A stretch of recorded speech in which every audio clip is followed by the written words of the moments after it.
Monsieur le Président.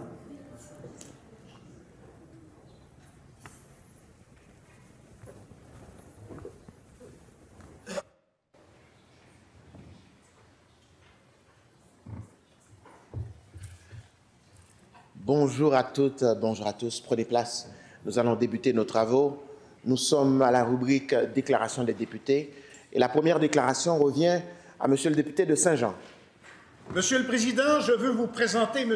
Renel Bouchard, qui est dans nos tribunes, parce que je vais lui remettre cette semaine la médaille du député de l'Assemblée nationale pour ses 50 ans de journalisme, qui, comme on le dit, mène à tout. Et dans son cas, ça a été à la tête de Ici Média, qui regroupe plus d'une vingtaine d'hebdomadaires régionaux au Québec, dont le réputé Canada français, le deuxième plus vieux journal francophone publié en Amérique du Nord depuis 1860, si on remonte jusqu'aux racines du tout début. Renel a été président d'Hebdo-Québec, puis de la Fondation des Hebdos du Québec. D'ailleurs, ce soir, j'irai l'applaudir au gala annuel de Hebdo-Québec, qui soulignera une carrière bien remplie de la machine à écrire jusqu'à la présidence du conseil d'administration. Mais il est aussi devenu un pilier des régions et de notre région, le Haut-Richelieu, parce qu'il a été de tous les combats comme défenseur, mais aussi comme acteur social, politique et économique. Au nom de tous mes concitoyens du comté de Saint-Jean, bravo et merci, Renel.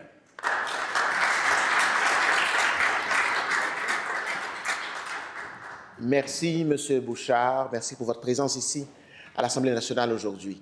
La prochaine déclaration revient à Madame la députée de Mont-Royal-Outremont. Monsieur le Président, je tiens aujourd'hui à souligner le 20e anniversaire du Centre Filou, un organisme unique de mon comté, fondé par Mme Diane Chenevert. Depuis 2005, le Centre Filou offre du répit, du développement et de l'accompagnement aux enfants polyhandicapés et leurs familles, avec une compassion et une humanité exemplaires. Avec Habitat Filou, qui sera inauguré sous peu, l'organisme franchit une nouvelle étape en offrant un milieu de vie permanent, adapté et digne pour ces jeunes adultes. Grâce à l'engagement indéfectible d'une équipe en or, de nombreuses familles ont pu souffler, espérer et retrouver une qualité de vie trop souvent compromise. Le Centre Filou, c'est bien plus qu'un centre. C'est un lieu d'amour, d'inclusion et de dignité. Merci, Diane, pour ta vision, ton courage et ces 20 années de dévouement. Merci à toute l'équipe. Longue vie au Centre Filou. Merci.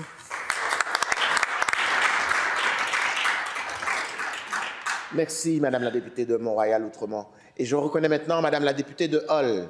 Monsieur le Président, je tiens à prendre un moment pour souligner le 50e anniversaire de la chute de Saïgon, survenu le 30 avril 1975.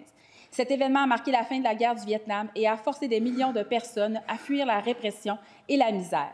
Nous nous souvenons de la détresse des familles brisées, de la peur dans leur regard et de l'espoir qui les portait vers des rivages inconnus. Des femmes et des hommes, sur des embarcations de fortune, ont pris la mer, guidés par la volonté de survivre et de retrouver leur liberté. Aujourd'hui, les personnes québécoises d'origine vietnamienne font désormais partie intégrante de notre société. Leur contribution à la croissance économique et à la vitalité du Québec est remarquable. Ils ont aussi profondément enrichi notre culture par leur diversité et la richesse de leur parcours. En honorant leur courage et la ténacité des réfugiés vietnamiens, nous réaffirmons notre engagement vers une société inclusive et solidaire. Cet anniversaire est non seulement une occasion de mémoire, mais aussi un appel à continuer de défendre nos idéaux de démocratie, de paix et d'égalité pour tous. Félicitations à toute la communauté vietnamienne pour ses réalisations exceptionnelles des 50 dernières années. Merci. Merci, Madame la députée de Hull. Et je cède maintenant la parole à Monsieur le député de Tachereau. Monsieur le Président, cette année, le regroupement des cuisines collectives du Québec fête son 35e anniversaire.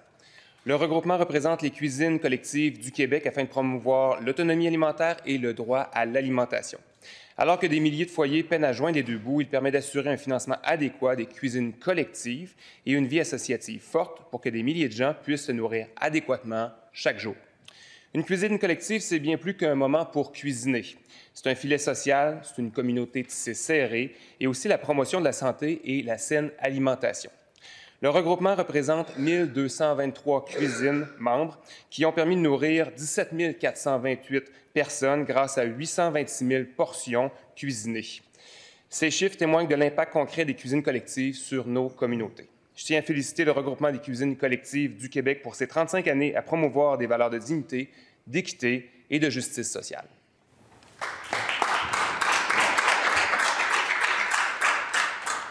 Merci, Monsieur le député de Taschereau. La parole revient maintenant à Madame la députée de Saint-François. Monsieur le Président, le docteur Wayne Smith cumule plus de 50 ans comme urgentologue. Il a dirigé l'urgence de l'hôpital Royal Victoria, le programme spécialisation en médecine d'urgence de McGill et les services préhospitaliers d'urgence de l'Estrie. Il a travaillé avec les équipes d'urgence de Florimont et de l'Hôtel-Dieu de Sherbrooke. Il a contribué à instaurer à Sherbrooke le premier service réseauté de pompiers premiers répondants au Québec en assistance aux paramédics. Wayne Smith a cofondé l'Association des médecins d'urgence du Québec et l'Association canadienne des médecins d'urgence. Il est vice-président de la Fondation Jacques de Champlain, vouée à optimiser l'accès aux défibrillateurs externes automatisés.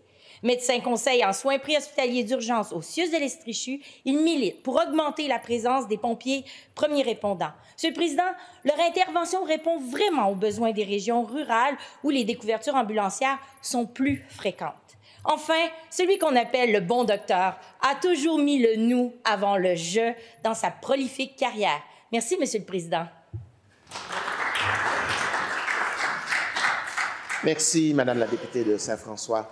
Et je cède maintenant la parole à Madame la députée de Robert Baldwin. Merci, Monsieur le Président. Aujourd'hui, avec beaucoup d'émotion, nous soulignons le 6e anniversaire du décès tragique de la fillette de Granby. Cet enfant, dont la vie a été brutalement interrompue, a profondément bouleversé le Québec. Elle est devenue le symbole déchirant d'un échec collectif, mais aussi d'un appel pressant à mieux protéger nos enfants vulnérables. Sa mémoire nous rappelle que derrière chaque enfant, il y a une vie précieuse, une histoire unique, un avenir à préserver. Depuis ce drame, des gestes ont été posés pour renforcer notre système de protection de la jeunesse. Pourtant, malgré les efforts amorcés, le travail reste immense. Les droits des enfants ne sont pas encore pleinement respectés. Aujourd'hui, j'ai une pensée profonde pour cette fillette, pour tous les enfants en détresse, leurs parents, ainsi que pour ceux qui œuvrent avec courage pour leur avenir, leur venir en aide. Que la brève vie de cet enfant continue de guider nos actions et d'inspirer notre engagement en faveur d'une meilleure protection de nos enfants. Merci beaucoup, Monsieur le Président. Merci, Madame la députée de Robert Baldwin. Et je reconnais maintenant Madame la députée de Saint-Hyacinthe. En cette semaine de l'action bénévole, je souligne l'apport remarquable de Christopher Leduc dans l'engagement communautaire. Je me souviens de lui, Monsieur le Président, à 13 ou 14 ans, alors qu'il m'avait convaincu de soutenir financièrement la réalisation de son long-métrage, rassemblant déjà une centaine de bénévoles autour de sa vision.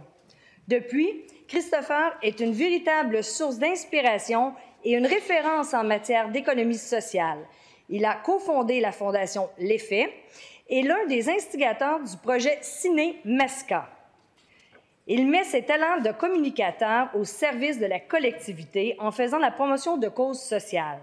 D'ailleurs, je suis fière d'annoncer que M. Leduc est le seul lauréat au Québec cette année à recevoir le prix distinctif en communication dans la catégorie Jeunes bénévoles, prix Claude Masson, dans le cadre des prix Hommage Bénévolat Québec 2025. Merci pour ta contribution à la société, cher Christopher. Merci, Monsieur le Président. Merci, Madame la députée de Saint-Hyacinthe. Au tour maintenant de Monsieur le député de Sainte-Rose. Bonjour, Monsieur le Président. Je prends la parole aujourd'hui pour souligner l'engagement remarquable d'un organisme qui fait toute la différence dans la vie de nombreuses personnes à Laval, les Chevaliers de Colomb. Depuis plus de 125 ans, les Chevaliers de Colomb œuvrent avec cœur et constance auprès des plus démunis.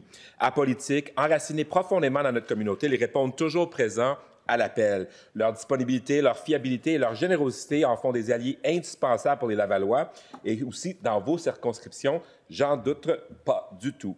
Il est d'ailleurs touchant de les voir aller sur le terrain année après année avec la même passion et le même souci de servir. Dans presque tous les événements de quartier où j'assiste, les Chevaliers sont là. Lors d'une crise ou une catastrophe, ils sont là. Chaque année, les Chevaliers de Colomb participent à des campagnes d'œuvres charitables, une initiative à la fois mobilisatrice et aussi bénéfique qui sensibilise le public à leurs plusieurs nombreuses causes. Les Chevaliers de Colomb de Laval incarnent le meilleur de notre société, Monsieur le Président. Ils nous rappellent que le respect, la solidarité et l'altruisme ne sont pas des valeurs du passé, mais bien des forces vivantes dans notre quotidien. Merci aux Chevaliers de Colomb. Merci, Monsieur le député de Sainte-Rose. Et je cède maintenant la parole à Madame la députée de Berthier. Merci, Monsieur le Président. Le printemps qui s'installe, coup d'envoi de la grande saison des festivals, des événements qui font vibrer tout le Québec, les grandes comme les petites villes. Dans les prochaines semaines, il va y avoir des milliers de bénévoles qui vont s'installer sur des terrains pour organiser donc ces grands rendez-vous qu'on attend année après année avec beaucoup d'impatience. Ces événements-là, c'est bien plus qu'une occasion de rassembler, c'est de mettre en valeur la culture du Québec, notre créativité, notre savoir-faire, faire rouler l'économie également. C'est ce qui fait du Québec une place accueillante, proche des gens. J'invite encore une fois, évidemment, à titre de ministre responsable du tourisme, les gens à aller aux festivals et aux événements au cours de l'été. C'est les 25 ans du Rémi. Je voulais vous saluer, Martin, et toute ton équipe, et particulièrement ma très chère Louise, Madame Baudouin. Félicitations d'être à la tête du conseil d'administration du Rémi. Le FEC, Festivois, Lac des Nations, Juste pour rire, vous êtes présents aujourd'hui. Bonne saison des festivals.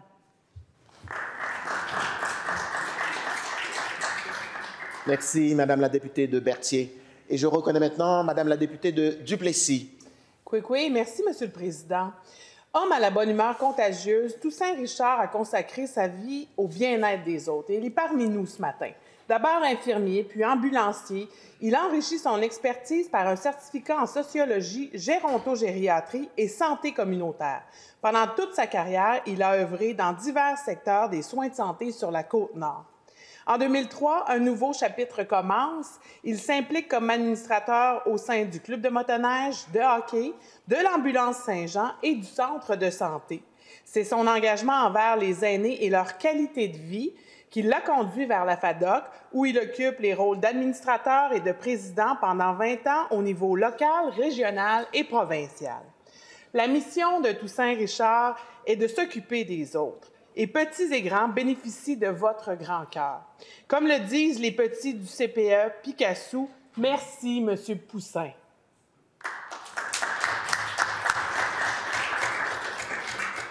Merci, Madame la députée de Duplessis. La parole revient maintenant à Monsieur le député de Beauce-Nord. Merci, Monsieur le Président. Le 23 avril dernier, Océane Lambert remportait une importante distinction, le prix du public Alec Ray 2025 de l'Alliance Sport-Études. La jeune baseballeuse originaire de Saint-Joseph-de-Beauce s'est vue décerner du même souffle une bourse de 600 $. Ce concours annuel vise à souligner l'excellence des étudiantes et étudiants athlètes en mettant en lumière leur engagement scolaire, sportif et communautaire. Membre de l'Académie de baseball du Canada, dont le programme est déployé au cégep de Trois-Rivières, le parcours d'Océane se distingue par son engagement dans la communauté. Elle inspire les jeunes filles par son implication dans le programme Filles actives, participe à des initiatives sociales telles que le Noël du cœur et offre du soutien aux personnes atteintes de la maladie d'Alzheimer grâce à son travail bénévole auprès de Carpe Diem. J'adresse toutes mes félicitations à Océane et lui souhaite le meilleur pour l'avenir. Merci, Monsieur le Président. Merci, Monsieur le député de Beauce-Nord. La parole revient maintenant à Monsieur le député de Mégantic. Merci, Monsieur le Président. Dimanche dernier, j'ai remis la médaille du député de l'Assemblée nationale à une bénévole remarquable, Mme Monique Schultz, la présidente des Sentiers frontaliers. Au fil des ans, Mme Schultz a su mobiliser la communauté autour des enjeux d'accessibilité, de protection et de cohabitation de notre magnifique territoire. Grâce à sa conviction, les Sentiers frontaliers, qui célèbrent cette année leur 30e anniversaire, ont développé et entretenu un réseau de 150 km de sentiers qui sillonnent le mont Gosford, la montagne de Marbre et le mont Saddle. L'engagement de Mme Schultz et de tous les bénévoles qui ont contribué au projet des Sentiers frontaliers illustre bien l'importance et l'impact de la contribution des bénévoles dans toutes les sphères de la société. Leur contribution est tout simplement inestimable et je tiens sincèrement à leur témoigner toute ma gratitude. Merci, Monsieur le Président. Merci, Monsieur le député de Mégantic. Alors, voilà qui met fin à la rubrique Déclaration des députés. Nous allons suspendre les travaux quelques instants.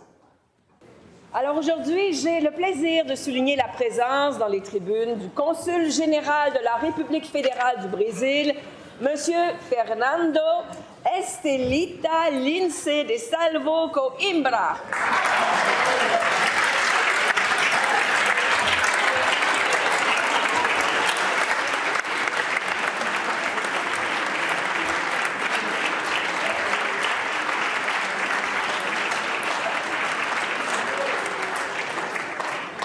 Et j'ai également le plaisir de souligner dans nos tribunes la présence de Mme Louise Baudouin, ancienne députée de Chambly et de Rosemont.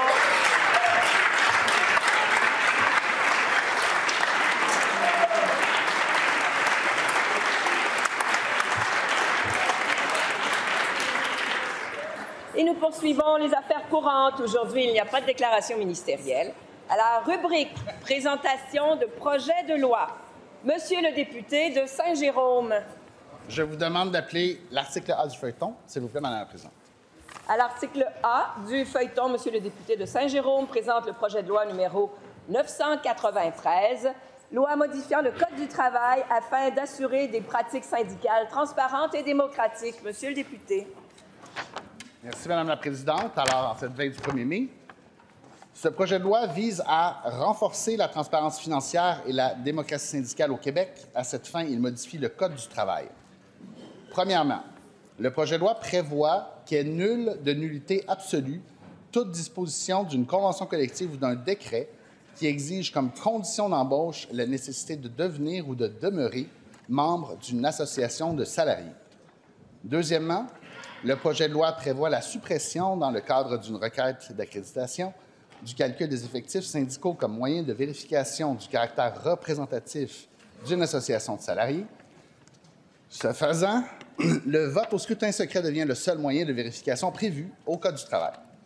Troisièmement, le projet de loi prévoit que pour conserver son accréditation à l'expiration d'une convention collective qu'elle a conclue ou à l'expiration d'une sentence arbitrale, une association accréditée doit faire confirmer son accréditation au scrutin par un vote majoritaire, au scrutin secret, par un vote majoritaire de ses membres dans la période de 30 jours qui précède celle pendant laquelle une accréditation peut être demandée. Quatrièmement, le projet de loi prévoit qu'une association accréditée transmet une copie de ses états financiers vérifiés par un auditeur indépendant au ministre du Travail qui les publie sur le site Internet de son ministère dans les 30 jours de leur réception. Et enfin, le projet de loi prévoit la possibilité d'édicter des dispositions transitoires. Merci, Mme la Présidente. Et est-ce que l'Assemblée... Oui, Monsieur le député de Saint-Jérôme, je vous écoute. Je vous demanderai un vote électronique si quelqu'un le souhaite m'appuyer. Alors, je vois ici le leader de l'opposition officielle et également le député de Matane-Matapédia. Je vais vous écouter, Monsieur le leader de l'opposition officielle. Oui. Pour les gens qui nous écoutent, pour demander un vote, on doit avoir au moins un quorum de 5 députés. Monsieur le leader de l'opposition officielle, je vous écoute. C'est avec plaisir qu'on donne suite à la demande du collègue de Saint-Jérôme, Madame la Présidente. Parfait. Alors, nous allons maintenant ouvrir la période de vote électronique. Le vote est ouvert.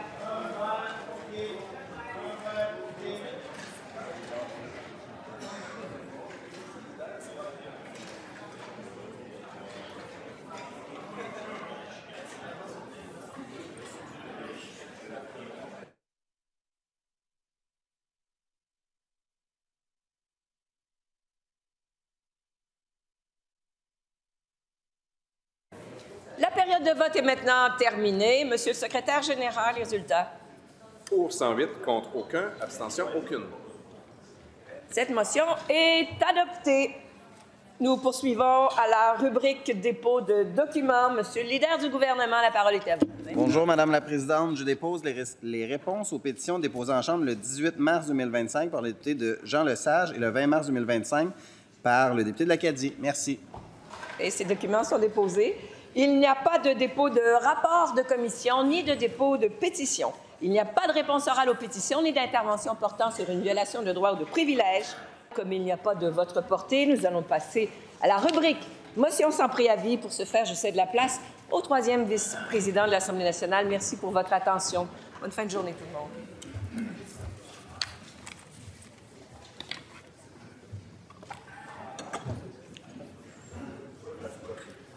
Alors, bonjour collègues, nous sommes à la rubrique des motions sans préavis.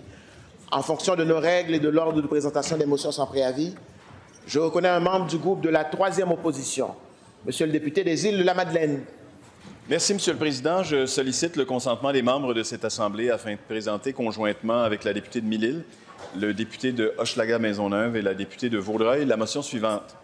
Que l'Assemblée nationale rappelle le constat du Bureau d'audience publique sur l'environnement, le BAP, selon lequel il est impératif de réaliser un état des lieux sur la gestion des matières dangereuses résiduelles et des matières non dangereuses préoccupantes. Qu'elle rappelle que le dernier rapport du BAP avoir fait un portrait exhaustif de la gestion des matières dangereuses au Québec date de 1990, soit il y a plus de 35 ans. Qu'elle demande au ministre de l'Environnement, de la lutte contre les changements climatiques, de la faune et des parcs de mandater le plus rapidement possible le Bureau d'audience publique sur l'environnement pour qu'il tienne une enquête avec audience publique sur la gestion des matières dangereuses résiduelles sur le territoire québécois.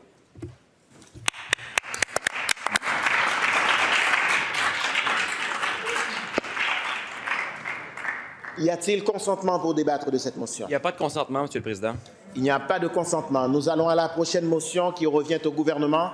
Et je reconnais Monsieur le député de Chapleau. Oui, merci, Monsieur le Président. Je sollicite le consentement de cette Assemblée afin de présenter la motion suivante, conjointement avec le leader de l'opposition officielle, le député d'Hochelaga-Maisonneuve, le député de Matane-Matapédia, le député de Saint-Jérôme et la députée de Vaudreuil, que l'Assemblée nationale souligne le courage, l'engagement et la détermination de toutes les personnes qui se sont portées candidates à l'élection fédérale, toute allégeance politique confondue, qu'elle réaffirme qu'il est essentiel que l'ensemble des formations politiques collaborent, quel que soit leur palier de gouvernement ou leur allégeance, afin de défendre les intérêts du Québec face à la menace tarifaire américaine, qu'elle rappelle que la participation active à la vie démocratique mérite le respect, peu importe le verdict des électeurs à l'égard des personnes et des partis politiques.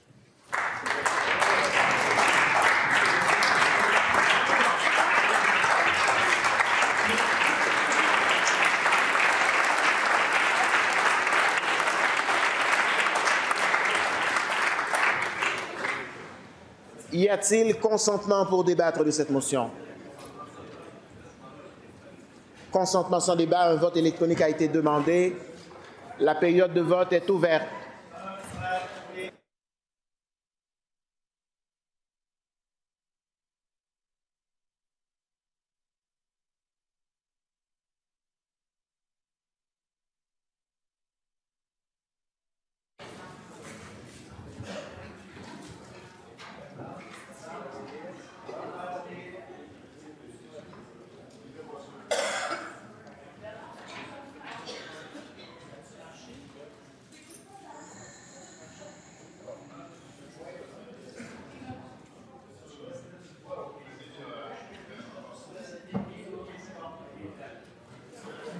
La période de vote est terminée, Madame la Secrétaire générale.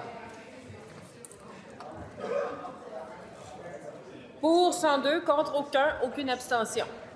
Cette motion est donc adoptée. Chers collègues, je vous demande, s'il vous plaît, Nous sommes encore à la période des motions sans préavis. Je vous demande votre attention, s'il vous plaît. Merci. Donc, la prochaine motion revient à l'opposition officielle.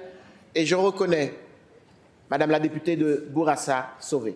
Monsieur le Président, je sollicite le consentement de cette Assemblée afin de présenter la motion suivante conjointement avec la députée de Verdun, le député de Jean Talon et la députée de Vaudreuil, que l'Assemblée nationale prenne acte de la décision du gouvernement caquiste de couper le financement de 5 organismes qui accompagnent des centaines d'entrepreneurs québécois dans leur développement, soit Espace Inc., Réseau Mentorat, La Ruche, Ose entreprendre et Think Tank en entrepreneuriat, qu'elle déclare que ces coupures ont pour effet d'affaiblir l'écosystème entrepreneurial du Québec et l'économie du Québec, qu'enfin, elle demande au gouvernement caquiste de faire marche arrière et de rétablir le financement des organismes d'accompagnement des PME.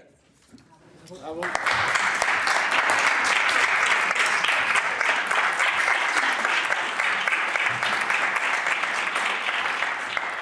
Y a-t-il consentement pour débattre de cette motion? Il n'y a pas de consentement, Monsieur le Président. Il n'y a pas de consentement. Et la prochaine motion revient au deuxième groupe de l'opposition. Je reconnais Monsieur le député de Tachereau. Monsieur le Président, je sollicite le consentement de cette Assemblée pour présenter la motion suivante conjointement avec la députée de Terrebonne. Que l'Assemblée nationale reconnaisse que, selon les plus récentes données de l'Institut de recherche et d'information socio-économique, 18 % de la population québécoise vit sous le seuil du revenu viable, soit le revenu minimal permettant de couvrir ses besoins de base sans tomber dans la précarité.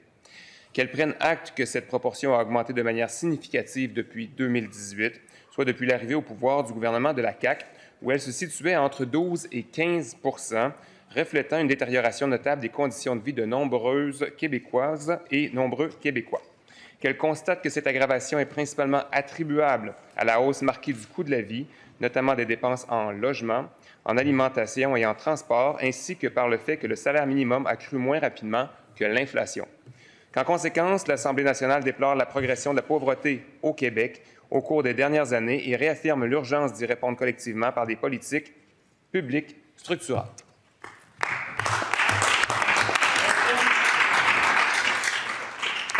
Y a-t-il consentement pour débattre de cette motion? Il n'y a pas de consentement, Monsieur le Président. Il n'y a pas de consentement. Alors, nous sommes maintenant rendus à la rubrique des avis et des travaux touchant les commissions.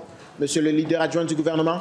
Oui, merci, Monsieur le Président. Et donc, j'avise cette Assemblée que la Commission de la culture et de l'éducation va procéder à l'étude des crédits budgétaires 2025-2026 du volet éducation primaire, secondaire, incluant la formation professionnelle du portefeuille éducation, aujourd'hui de 11h30 à 13h et de 15h à 18h30 à la salle Louis-Joseph Papineau. La Commission de l'économie et du travail va procéder à l'étude des crédits budgétaires 2025-2026 du volet tourisme, du portefeuille tourisme, aujourd'hui de 11h30 à 13h à la salle Louis-Polyte Lafontaine. La Commission des relations avec les citoyens va procéder à l'étude des crédits budgétaires 2025-2026 du volet protection des consommateurs du portefeuille justice, aujourd'hui de 11h15 à 12h45 à la salle Pauline Marois. La Commission de la santé et des services sociaux va procéder à l'étude des crédits budgétaires 2025-2026 du volet services sociaux du portefeuille santé et services sociaux, aujourd'hui de 12h30 à 13h et de 15h à 18h30 à la salle Marie-Claire Kirkland. La Commission des institutions va procéder à l'étude des crédits budgétaires 2025-2026 du volet conseil exécutif du portefeuille conseil exécutif, aujourd'hui de 11h30 à 13h et de 15h30 à 18h à la salle du Conseil législatif. La Commission des finances publiques procédera à l'étude des crédits budgétaires 2025-2026 du volet conseil du Trésor, du portefeuille conseil du Trésor et administration gouvernementale, aujourd'hui de 15h à 17h30 à la salle Louis-Polyte Lafontaine. La Commission de l'aménagement du territoire va procéder à l'étude des crédits budgétaires 2025-2026 du volet habitation du portefeuille affaires municipales et habitation, aujourd'hui de 15h à 18h à la salle Pauline Marois. Merci, Monsieur le leader adjoint du gouvernement. Puisque nous sommes à la période de l'étude des crédits budgétaires et que, conformément aux dispositions de l'article 282 du règlement, l'Assemblée ne procède qu'aux affaires courantes, je lève donc la séance et les travaux de l'Assemblée sont ajournés au jeudi 1er mai 2025 à 9h40.